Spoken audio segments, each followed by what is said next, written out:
Alléluia. Laisse que notre Seigneur soit glorifié. Amen. Ok, tu acclamer pour la gloire de notre Seigneur Jésus-Christ. Eskatozali, tobeti maboko pour la gloire de Dieu. Ok, tikanzambe tata, azalo kumona katina tongwa lelo, pobola muna nzambe eza kosila te liboso na biso, azo continuer kosala pe bonté na ye, eza kosila te liboso na biso. Ok, merci beaucoup na présence na yo, pe na présence ya bandeko nyonso, oyo balingi baza na biso elongo, na nzela na singa, pe na nzela na kolanda biso. Ok, nzambe aza malambo. Bolamu na ye eza kosila te. Bolamu na ye ezali ngolo mpo na biso. Bolamu na ye mpe eza grâce mpo na biso. Pe na bayebanso bakolanda biso. Ok, na pamboli lisusu nzambe oyo azo continuer ko manifester son amour liboso na biso. Chaque fois nous sommes devant sa présence, il est là pour nous guider. Azana pour nous koyeba ko guider biso. Pe pona kolakisa bolamu na ye o eza kosila te liboso na bomoi na biso aza malamu.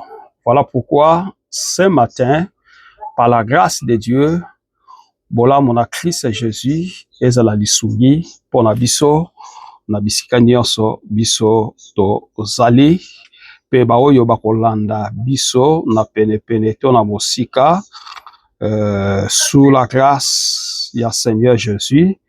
Tika ngolu na tata et bomba bango pe e batela bango. Ok, merci pour nzambe azo continuer kolinga biso chaque jour bisika biso tozali. Alors, na mokolo na lelo tolingi toloba par na nzambe nenga azo continuer ko bomba biso pe azo tika biso ata mokolo moko te. Chaque jour azo lakisa bolamu pe ngolu na ye liboso na biso. Alors, la semaine passée ou dimanche oyo eutaki koleka tolobelaki chaque ngolu combien nzambe azo continuer ko bomba biso. Alors, tolobelaki si la vocation état de vie. Là nous avons parlé sur le mariage. Alors, nous avons dit que mariage eza ko reflecter eloko liboso eloko etali bolingo kati na yango, pe bolingo lokati nango pe ezelakisa na libala nyonso esengeli Christ Jésus azala na centre ya bolingo na bino. Tolobelaki na Ephésiens chapitre 5 verset 25. Marie, aimez vos femmes comme Christ a aimé l'église et s'est livré lui-même pour elle. Totalisaki combien? Christ ayebaki ko se livrer pour la église. Or, Christ azako se représenter moi si na katina libala. Alors, total saki bantité oyo ezako permettre biso bolamu pengolu ya koyeba ko umela na engagement oyo biso tozui na ba domaine ya libala pe na domaine ya église. Or, biso lokola bandimi toza ko représenter ba époux. Christ nde aza ko représenter église. Donc aza mwasi ya libala. Donc ayende akoyeba kokutana na biso na mokolo ya suka. Voilà pourquoi église nde keyeba kokutana na Christ Jésus. Oyo biso toza ko se représenter dans les airs. Voilà pourquoi tolobelaki lisusu na Ephésiens, même Ephésiens chapitre 5. Verset 31. Tolobaki, c'est pourquoi l'homme quittera son père et sa mère et s'attachera à sa femme et les deux deviendront une seule chair. Tolobaki na yango Paul alobi, mobali akoyeba kotika ndaku ya papa pe ya mama, c'est-à-dire ndaka baboti na ye, akokende ko s'attacher, akende koluka mwasi na ye, pe bango mibale bakoyeba kokoma moto moko. Donc bato bazokoma moto moko soki bato babalani na famille, babalani na kati na église, babalani na kati na l'état, nde bakomi moto moko. Mais parmi ces entités wana, les entités oyo eza très valeureux kobala mwasi na kati na famille. Soko bali mwasi na kati na famille, c'est ça le mariage. Église eya kako pesa lokola ko ordonner, ko présenter libala na bino na maboko na Nzambe. Nzambe a créé yango po oyo bino boko sala ba fruit na bino etant que bana o bino boko bota bana wana bazwa semence na bino, bazwa semence ya lipamboli oyo basali na Nzambe babondela ki pona bino de façon que chemin na bango pe ezala à suivre. Voilà. Otolobela ki na makambo etala ki libala. Alors tokota ki vraiment na mozindo ya ko balikambo etali libala, sauf que le temps n'est pas notre ami. Alors, nous allons avancer. La vie consacrée est célibataire. Mais je parlerai sur la vie consacrée. Vie oyo eli ya kobombama. Or, vie eza kobombama, eza vie oyo Nzambe nde ayebaka mozindo na biso les uns et les autres. D'abord, la vie humaine eza consacrée. Vie ya moto eza eloko eza motuya. Eza motuya. Parce que Nzambe tango asali biso, Bible dit Dieu créa l'homme à son image. Nzambe tango asali mutu asali ye na image na ye. Tango déjà que mutu azako représenter image ya Nzambe na sena mabele oyo, ça donne déjà une valeur, une opportunité na mutu oyo Nzambe asalaki. Parce que Dieu ne peut jamais créer mutu lokola ye. Mais soki déjà Nzambe azo sala mutu lokola ye, c'est-à-dire que Nzambe papa na biso, il avait quand même confiance à travers biso étant que ba créature na ye. Parce que Nzambe azo tia ki bon Nzambe na ye kati na biso. O Bible lobi na biso ke Nzambe akabola kaki bon Nzambe ne na motote. Mais dans le début, Dieu a ordonné à Kabola Nzambe na ye ensemble na moto parce que a créé na image na ye la vie sacrée. Donc vie a motu eza eloko yo eza profond eza motuya eza na ba séquence nango très important liboso na Nzambe.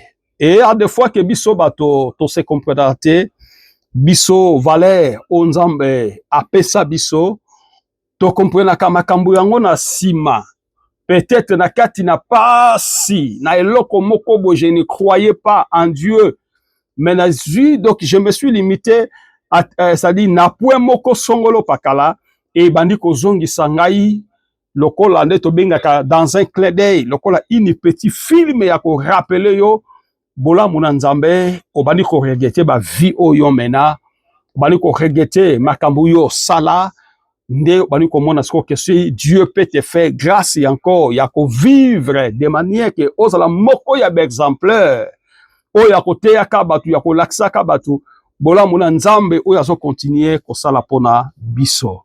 La vie humaine est sacrée car elle est créée à l'image de Dieu. Yagoda lobi vie na biso eza sacré parce que esalama na image ya Nzambe.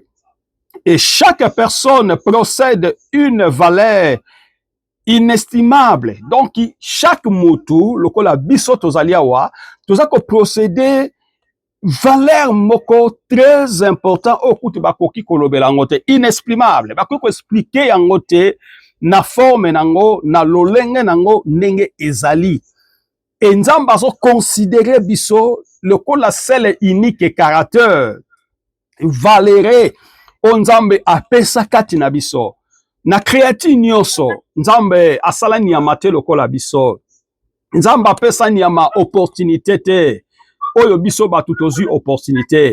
Nzambe apesa babiloko moko parti les animaux sauvages, reptiles nyonso valéré te. Oyo Nzambe apesa biso.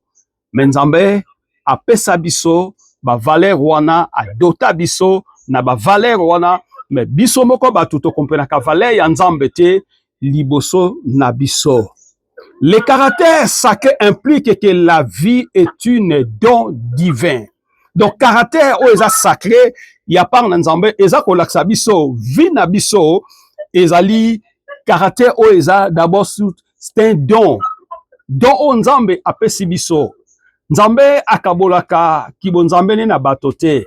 C'est-à-dire apesaka moitié na ye na batote, mais soki nzambe ayebaki kopesa biso ndambu ya portion na ye kati na biso parce que nzamba monaki valeur oyo mutu abandaki ko représenter liboso na ye et puis nzambe azwaki biso lokola batu kaka pamba pamba te mais nzamba azwaki biso lokola baningami na ye na kati na chemin na kati na eloko yazo kanisa lobi ya kosala pona biso. Voilà pourquoi yango balobi ki la vie c'est une don divin.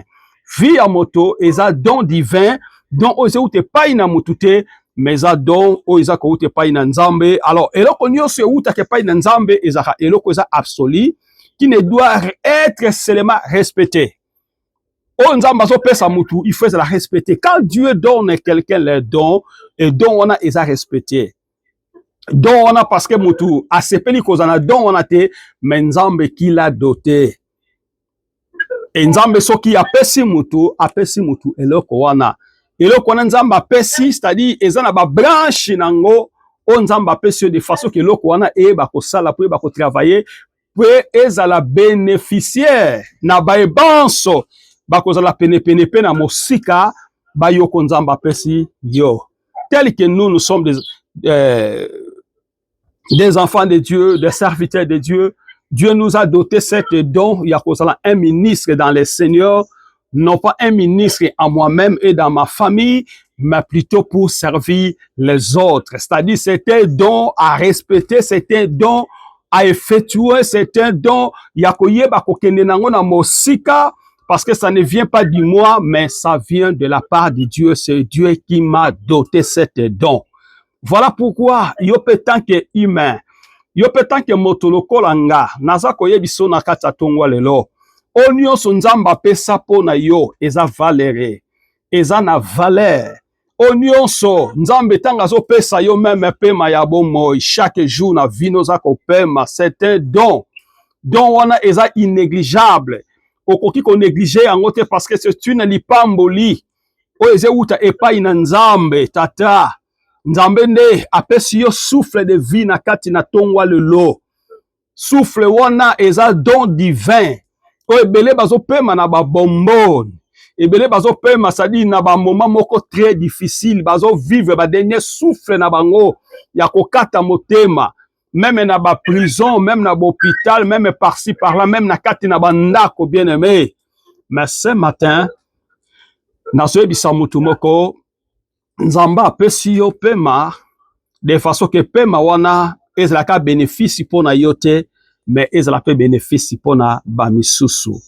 Votre sagesse, votre intelligence, votre Dieu, oyo aza kati na yo, sagesse o nzamba azopesa yo, eza kaka seulement pona yo te, mais eza pe lisusu po oyeba ko servir les uns et les autres ce matin.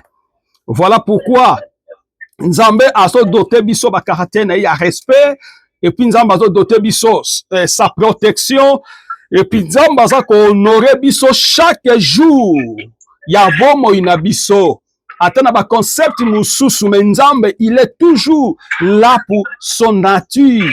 Aza toujours wana pona ba création na ye na biloko nyonso oya sala pona biso. C'est-à-dire la vie humaine, c'est un vie o ezali sacré. Na pa na Nzambe c'était don o Nzamba doté biso o Nzamba pesi biso yandanga epsa mutu mona tongwa lelo libanda na Yesu vie ezate mais vie a malamu eza kati na Yesu parce que ata soko kufi na kibomoto bien aimé ça na problème te parce que c'est un devoir à remplir mais ko kufa kati na Yesu eza lipamboli parce que Bible lobi to koyeba kozala ressusciter encore na retour ya Christ pour la église.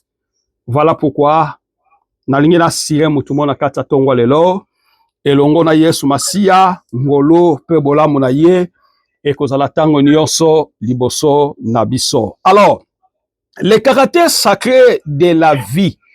Caractère sacré pour na bomoi. Onzambe azolinga biso tozala na comportement moko na façon moko ya koyeba ko vivre ya bomoi eloko ya liboso. Premier point balobi la création à l'image de Dieu. Donc nzambe azolinga biso to porter sa marque, to porter c'est-à-dire comment ndenge nini azolinga biso to vivre na se na moi oyo parce que nous sommes l'image de Dieu. Quand on parle de l'image de Dieu, on voit le caractère de Dieu. On voit la manière Dieu vivre. On voit la manière comme Dieu veut. Comme Nzamba Lingi attend de nous. Comme Mathias Zoloba, un signe de gloire. Un signe, ya malamu, ya nkembo, katina biso. Parce que notre Dieu, il est Dieu miraculeux. Il est Dieu, le Dieu suprême. Il est Dieu, le Dieu qui est au-delà de tout ce que nous pouvons le faire. Il est là pour nous secourir. Voilà pourquoi, Bible Laksabiso, na passage na biso, tolobaki na premier point na biso, la création à l'image de Dieu. Création kosala na image ya Nzambe. Selon Genèse chapitre 1 verset 27. Bible lobi, Dieu créa l'homme à son image. Nzambe asalaki moto na image na ye. Akeli biso lokola ye. Oh, kosala kake Nzambe asala alobaka ke na créé bino lokola nga. C'est-à-dire que nous sommes aussi devenus des petits dieux. Donc, nous avons la capacité de ordonner. Nous avons capacité de créer. Nous avons capacité de distinguer. Et nous avons aussi capacité de doter des choses, même oyo batu bazo monate, et nous disons seulement les choses et salami. C'est-à-dire que parce que tozui comportement ya Nzambe, tozui bantité ya Nzambe, o Nzamba dote biso, pe Nzamba pesi biso, lokola créature, ou ezali na kati na image na ye. Il est créa, pe asalaki, à l'image de Dieu, pe asali biso, na image na ye.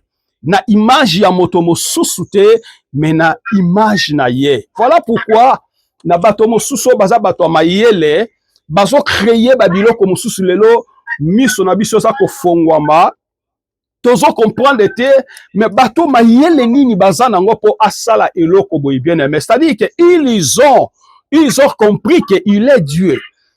Azana ba capacité ya ko doter, ya ko créer, ya ko sala eloko moko songolo pakala to kende kana domaine même il y a un robot. Mutasali robot, apesi robot bonjour. Robot pe ayanoli bonjour. C'est-à-dire, au son mona, eza na bato mosusu bazozwa Nzambe na dimension mosusu.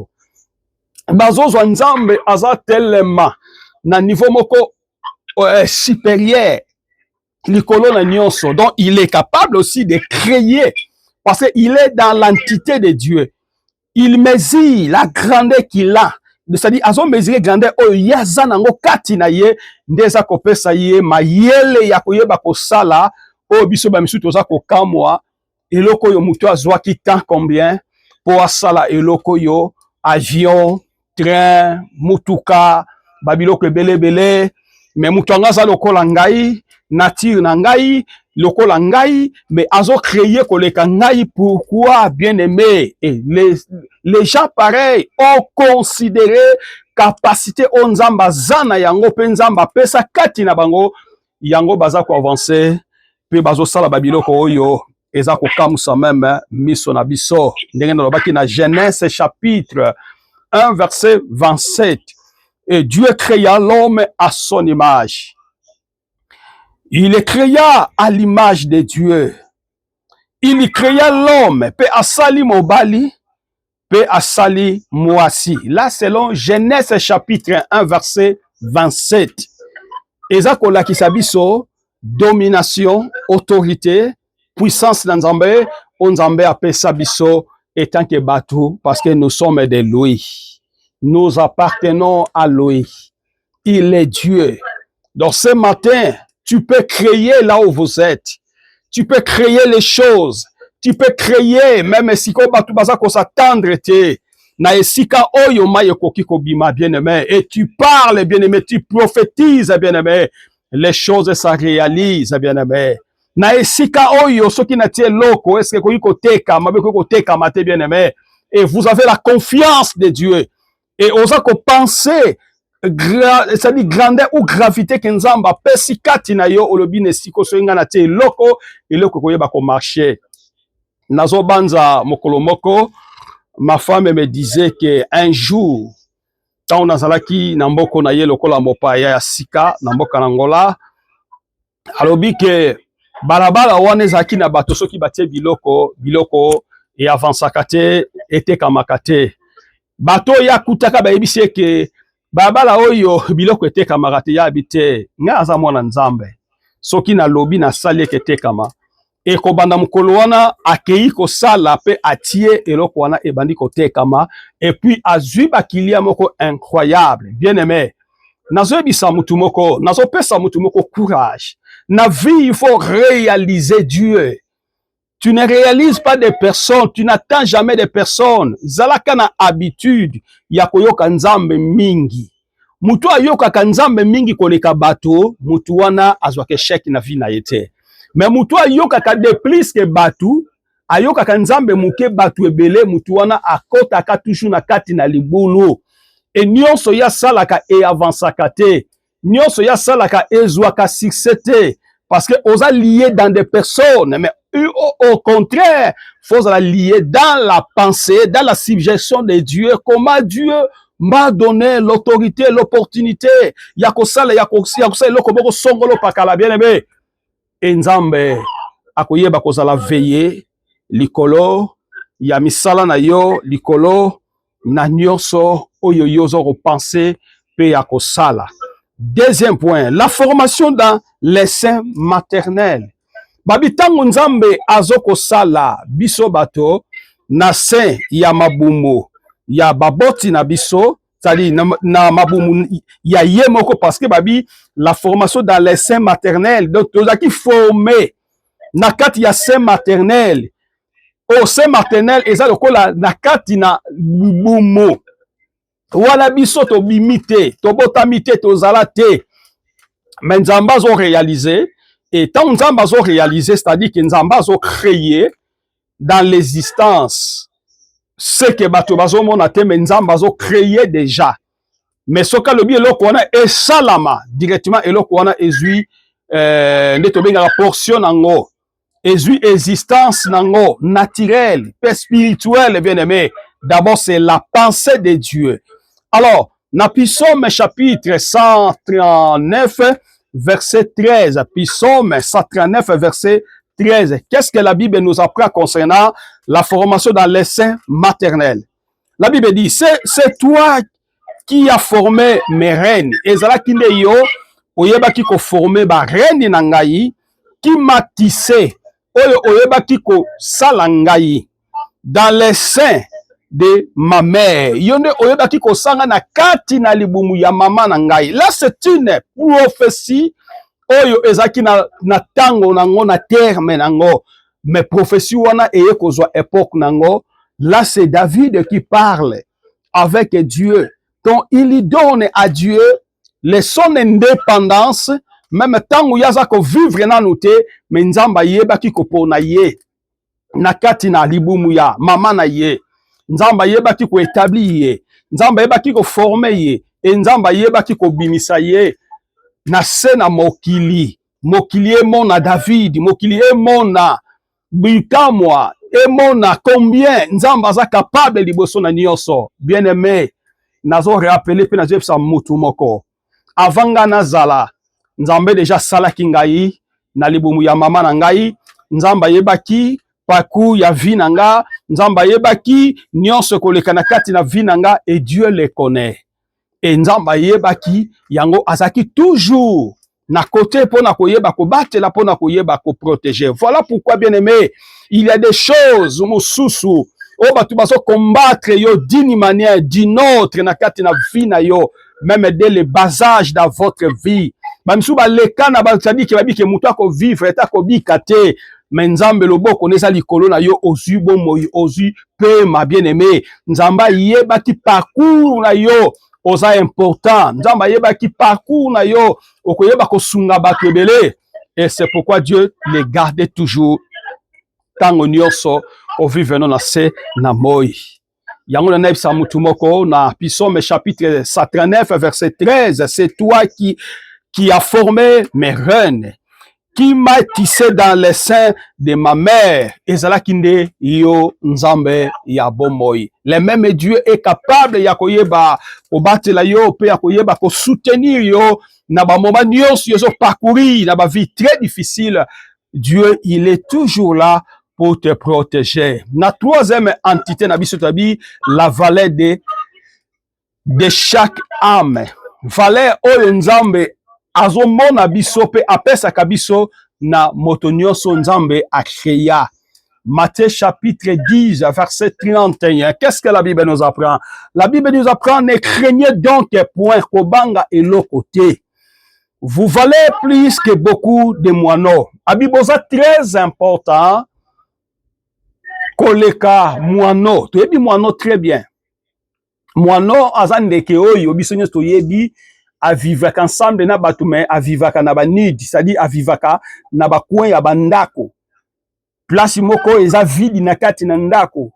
Moineau ayaka azwaka matiti quelque part azoya kobakisa na kati na esika wana ndako biso totonga yaza kobongisa polobi asala e place na ye ya koyeba kolala. Babengi bango ba moineau. Sikoyo Matthieu azoloba biso toza ko valer plus que beaucoup de moineaux.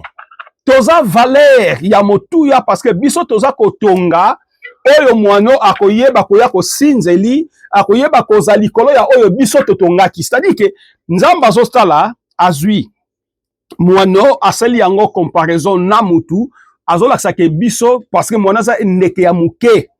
Mais ndeke wana ayaka kosala na esiko bato basala nde ya ye kobakisa oyo ya ye. Donc nzamba azolakisa valeur oyo aza kopesa na biso lokola toza bato toza ba humain na kati na biso bolamu na ye pe ngolu na ye eza kosila te mokolo moko liboso na biso. Bien aimé, oza important na kata tongwa lelo. Oza important. Nzambe oyo aza kobomba yo. Nzambe oyo aza kobatela yo. Ayebi yo malamu. Nzambe atikaka ba oyo ayete. Ata difficulté zali.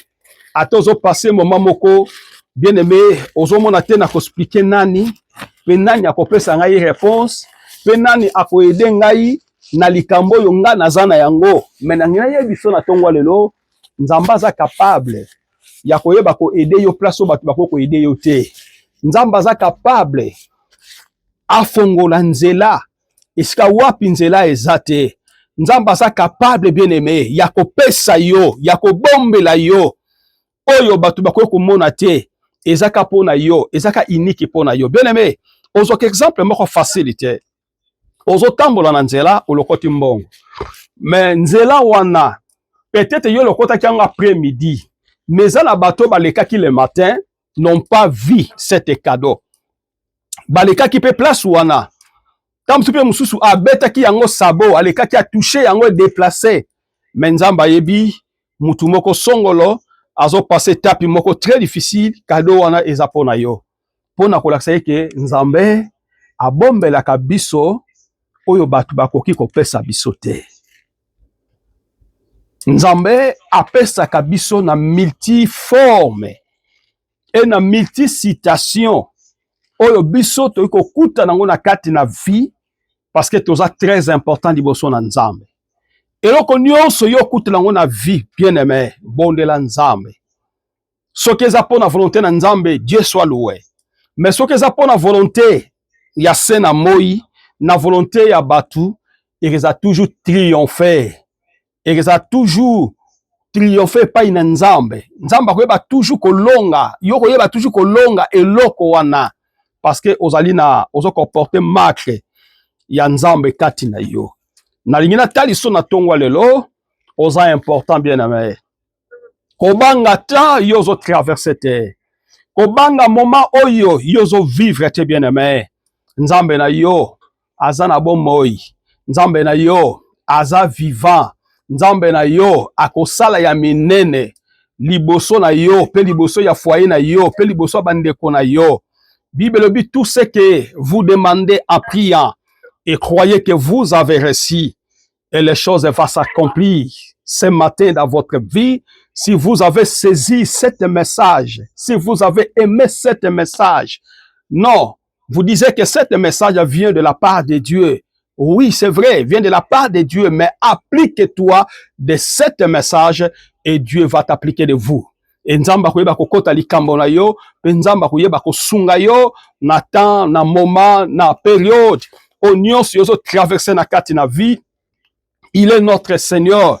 Comme nous avons pris ce matin, la vie est sacrée de Dieu. Nzamba talisi biso combien alingaki biso, combien alingaki mokili oyo. Même tango eza ko exister te. David azolobaki, oyebaki ko tizenga. Même tant on azalaki na sein, ya maternel, ya maman nanga, tu m'as été toujours protégé. Et Dieu donne le pouvoir d'une personne au sein de sa mère, c'est-à-dire dans l'univers, là où le monde n'existe pas. Mais nzamba za capable ya koyeba ko pesa pe ya koyeba ko doter na kati na ba vie na biso chaque jour ndenge toza ko vivre na sena moi oyo. Voilà pourquoi ndenge na yebisa yo sikoyo tozo kanga misu na biso toza ko bondela pa ina nzambe tata. Tozo yebisa nzambe tata. Yonde oza mopesi, yonde oza mokokisi na bilaka kolo na ye pa ina yo. Naza na posa ya bolamu na yo. Eumela liboso nanga. Naza na posa ya présence na yo, Seigneur, na kati na bomoi nanga. Pambate mosusu wazate soki yo salite nani akoki kosala. Tobondeli na kombo na Yesu Masia. Bondele pa ina nzambe bien-aimé. Bondela. Loba Seigneur na ye. Seigneur na ye pa ina yo ce matin. Naza na posa na yo. Naza na posa ya présence na yo, Seigneur. Nazana posa na yo oumela liboso na bomo inanga, car j'ai compris beaucoup de choses, Seigneur de gloire. Oh na yebakate, Seigneur, nzokando opesa ngai pouvoir, opesa ngai autorité, opesa ngai nyonso Yesu, opesa ngai ona pansaka te na vie na ngai, mais na yepa na yo, Seigneur, aide-moi, yondo change akaba vie abato, Seigneur, yondo longolaka oyo, ezaba barrière liboso na biso, mais ta grâce, que ta puissance, Seigneur, ezala liboso na ngai, na kombo na Yesu, bondela bien-aimé, bondela soutenir ngai, bondela pankolo soutenir ngai, Seigneur de gloire, soutenir ngai, alléluia, merci Seigneur, soutenir.